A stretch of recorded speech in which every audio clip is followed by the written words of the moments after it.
An essential management skill is being able to be honest about how things are going. This can be really challenging. You may feel you want to be polite, helpful, nice and friendly, and you can be all of those things as a manager. However, you also have to be honest. Being honest when things are not going well means you can course correct and make changes before it becomes too late. That's where feedback comes in. Think of feedback as a superpower. It helps people grow, develop, become more confident, address blind spots, make improvements, and ultimately learn to be better at their job. Most people say they don't get enough feedback. This could well be because as managers we find it really hard to give. This short video will provide you with a structure to making giving feedback easier. But first, some core principles. Feedback should be given for growth and development, to improve performance. It shouldn't be given to get something off your chest, to be hurtful, to make someone look stupid, or to lay blame. So if you want to give feedback, first ask yourself, why am I giving this? If it's for growth and development, then fine, carry on. If not, then your feedback isn't helpful. Don't give it.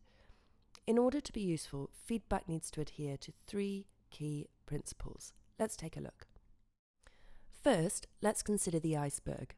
Only 10% of it is visible above the water, and the same is true with people. What you see is only a small part of what's going on. With people, just like icebergs, there's a whole lot of stuff going on underneath that we can only guess at. Good feedback focuses on observable behaviour. Good feedback doesn't make assumptions about what's below the surface, because that is a guess, and you could get it wrong. So it should focus on what the person did, rather than any feelings or beliefs you think may underpin their behaviour. For example, if you see someone in a team meeting with their arms crossed and looking out of the window or away from the screen, you could give them some feedback that they were really disinterested in that meeting, but they could reply that the meeting room was actually really cold and they felt a huge draft coming from the window. If you focused on your assumptions about their arms being crossed, you could have got it completely wrong. Now let's look at that target. Good feedback is focused on what people are saying or doing.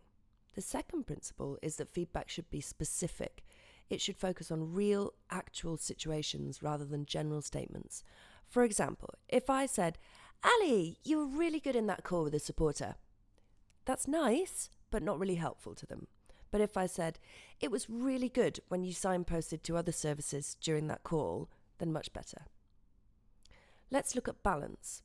Good feedback is a balanced mixture of affirming feedback, positive feedback about things that have been done well, and adjusting feedback, things that need to be improved.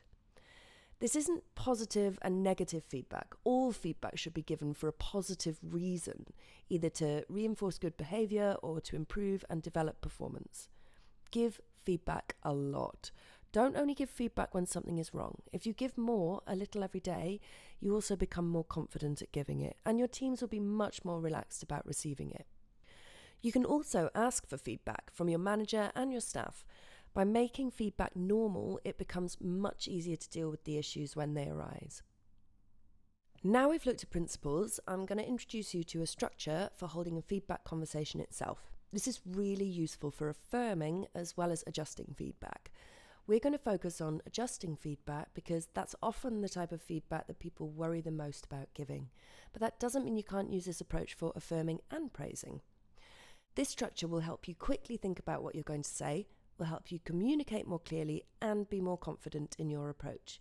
It's as easy as A, B, C, D, E. So, A is for ask. Ask yourself, what am I doing that might be contributing to this situation?